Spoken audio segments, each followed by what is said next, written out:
Hey, what's up everybody, Bladesfer here, and welcome to my Howler build guide. I'll be going over her dupes, skill priorities, best weapons, gear sets, team comps, and more, help you utilize her abilities perfectly if you decide to pull for. But anyways, let's go ahead and get started. Kick things off, Howler is our new fire debuffer character who brought in some much needed debuffs and follow-ups that we were missing inside the game. This unit can be applied to two big teams that recently have expanded upon due to the amazing debuffs that she provides. For a standard character, it definitely took me by surprise, at least for a second, especially seeing that her usage was actually pretty extensive, with a twist being that she has her own follow-up mechanic. But with that actually already explained, let's get into the kit explanation. To start, all of Howler's debuffs or use is really as a debuffer at day. As much as I really wanted her to be like a DPS or be something that was kind of sub DPS, she's meant to really be just the backbone of a team, providing the much needed debuffs on the enemies, while also having the mechanic of the follow-ups for at least a better experience to match at hand. Now her kit does have two different specifications, essentially that contributes to morely of her follow-ups and the other that really contributes to more of the debuff side. Whether she is a single target debuffer with at least her skill 2 leading to a skill 3, she can then also be a AoE debuffer that's normally from the skill 1 into a skill. Each thing kind of runs up that debuffing on enemies exponentially, and it then comes back with at least a follow-up state that can contribute a lot more debuffs that you need. Essentially, ahead of times you really do want to be using the AoE side, but there of course are going to be times where you're going to use her single target side. So let's go ahead and check out some of the passives that are going to help explain this a little bit better. Starting off with at least her first passive being loyalty. It's actually pretty simple and sweet. It just increases her attack by 60% of at least her EHR. So essentially, the more EHR you do have, the better it's going to be for the outcome being her damage. This then leads us to the second passive, which is then called Passion. Almost said passive again, but this not only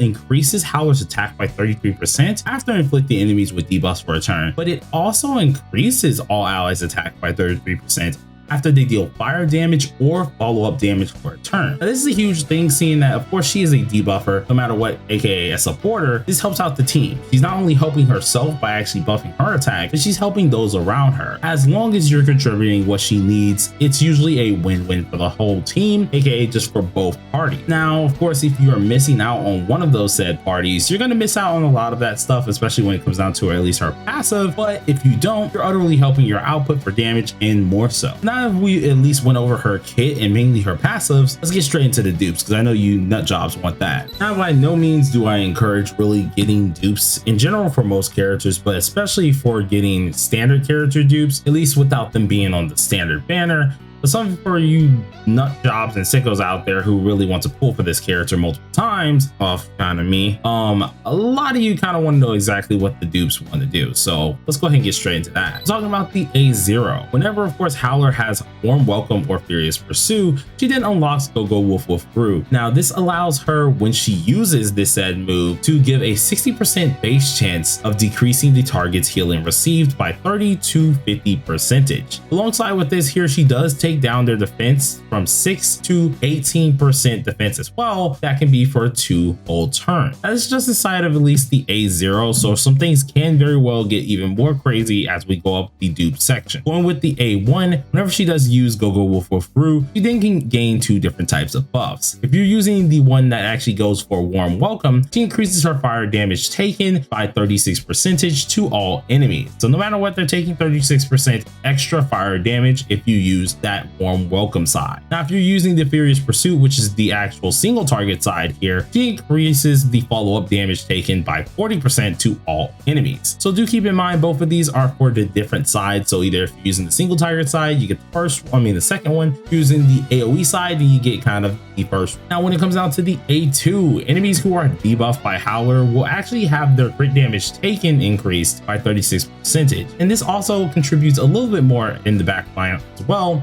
seeing that it decreases healing received by 20%. So that is an extra amount of healing received that they're able to have, decreased again by 20%. This leads into the A4 being another big one here, which helps her highlight actually improve. Now one of the main little stacks that she has called Big Bad here is actually now getting increased from the lower amount, which should have been, I think it was like 1 or 2, maybe 3 actually. I think it was 3 actually. This now allows her to be at 4. So this is a huge deal, seeing that now it increases it from at least that 3 point to now 4 points, meaning a huge problem for the enemy. Then this leads us to the last dupe. A6 is always crazy here. So at the start of Howler's at least turn here at the beginning of the battle, she gains Warm Welcome and Furious Pursuit. She then also extends these debuffs of Fiery Handshake, Intimidate Baddie, and Go Wolf Wolf Roo by one whole turn. And then when you happen to have both of these Warm Welcome and Furious Pursuits, Go Wolf Wolf Roo will then increase all enemies' fire damage taken by 18%, and the main targets as well, their follow-up damage will be taken by 25%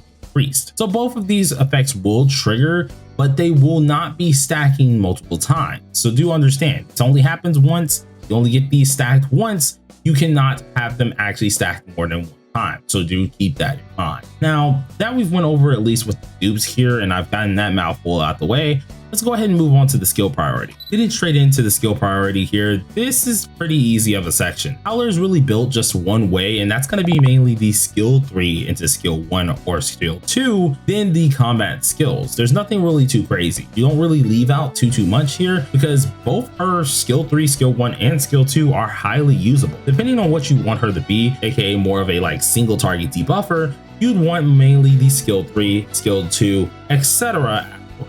But if you are mainly going for the first one, or at least the one I like to use her for the most, which is the AoE debuffer, you'd be most likely building her for the skill 3, skill 1 instead of the skill 3, skill 2. But all in all, with this character, seeing how well-rounded she really is, you should be building all her skills anyways for the best experience, but that's just for the best start. You can take my word for it, or you can maybe not. I ain't in charge of your account at the end of the day. Let's go ahead and get into the weapon option. Jumping straight into the weapon options, or weapon-wise for the character here, there really is no rush to get her 5-star weapon. Though for the 5-star weapon, I would say in the long run, you will want to have it at least. We're gonna still take a look at the 4-star weapon first, seeing it's gonna be more of a budget thing that a lot of us can really get. Now this one is called the Roaring Claw. This actually increases her attack by 12% up to a maximum of 24% when fully duped, and also increases your EHR by 22% up to 41.5%, though with this second part there is a little bit of a catch. You only can get this EHR increase as long as you're inside of the Warm Welcome status or the Furious Pursue status. This is somewhat very situational, but it's good nonetheless. You don't really have to invest into that 5-star, at least until later on. But for the 5-star, you immediately get rewarded for at least having it,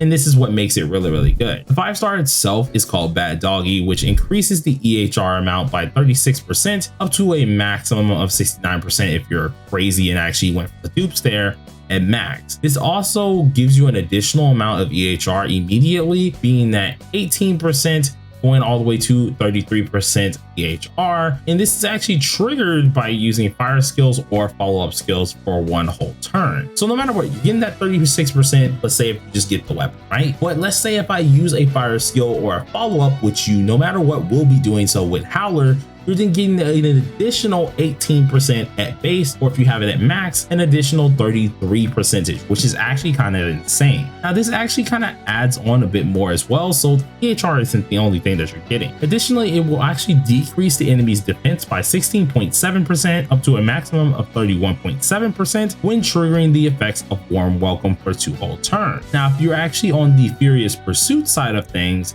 it will actually decrease the enemy its self-defense by 33.3% up to a maximum of 63.3%, though neither one of these can stack. Okay, they can only be used once. You cannot stack these effects or else it would be way too overpowered, so surely do keep that in mind. So both weapons, no matter what, how you look at it, they're both very usable and have been tested. If you want to wait, you very well so can, and you won't be punished by it. Though if you're going to pull for the weapon, it's perfectly fine as well. It's just she is a standard character anyways, so do keep that in mind, especially with the banners that we do have coming up very soon. But all in all, now we've talked about the weapons, let's get into her best gear set. As for her best gear set here, there's only one way I could really recommend this, at least for running Howler itself, and that comes down to the 4-piece set of Defeat and Freedom card sets. Using both of these cards will drastically help Howler no matter what, especially if you're providing her for at least helping out herself as well as helping out her allies. And the reason is because by having this here, the damage dealt to enemies with debuffs, you actually are able to get a damage dealt increase no matter what by 8%. This happens as long as you have the set on. You have this set and it's actually paired with the Freedom Universe card, it immediately is going to help you out with that extra 8% for those debuffs. Now, of course, for the 4th set, it also helps with providing different EHR amount when it is actually heavily needed for Howler, seeing that her EHR helps out her attack, at least amplify the damage overall. With this full set, you're not only increasing that, but you're also increasing the fire damage to enemies who are affected by elements. You're already going to be putting a lot of these on. And if you are using like characters such as Vino or anything like that, you will very well have these elements at hand. This is the only set I could really suggest, seeing that you no matter what can see it drastically will help out this character. Though of course some of you guys will probably do a fire set and just go with that instead.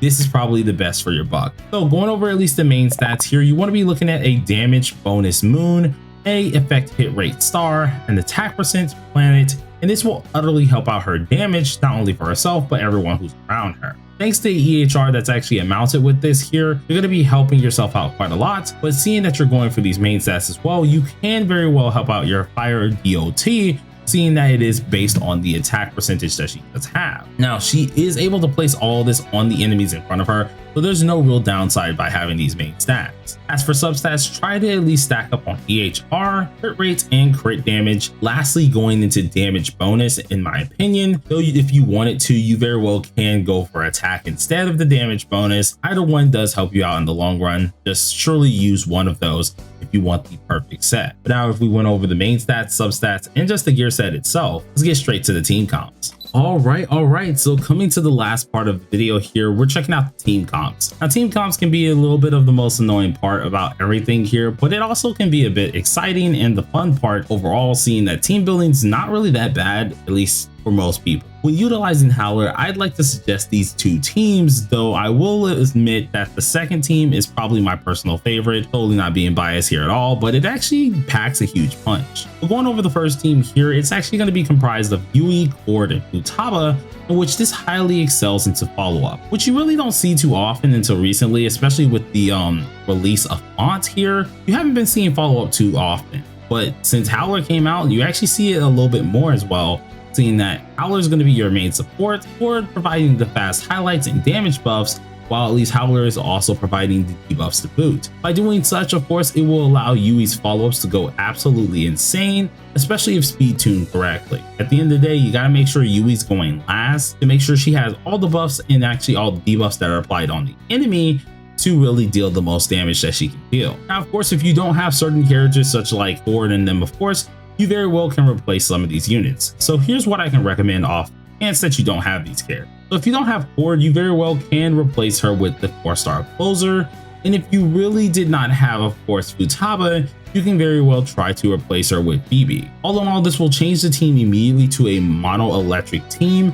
So keep in mind, Howler is a fire unit, so she's going to be the only one out of the loop, looking kind of lost at function at least. Now for the second team. This one I really enjoy a lot. This team here is the fire team, or the new and improved fire team here. Now it of course can come along with Panther, Ford, Futaba, and Howler, but if you really want to make it a budget build, which is actually the one I like the most, seeing that it actually lets me use my man Key, this one is actually extremely powerful, and it really surprised me, to be honest. If you're missing Cord, you very well can actually use Key, who really does surprisingly coexist with Howler. I didn't think at first it would work that well, but call me freaking impressed. It actually does work very well with it in the team in general. Now, of course, if you are missing Futaba, once again, you can use Phoebe. And this gives an extreme mono fire type of debuff, or at least mono fire type buff, which going on your outlook that you're looking for, this is really powerful. Now that we went over both the teams here, we can finally finish today's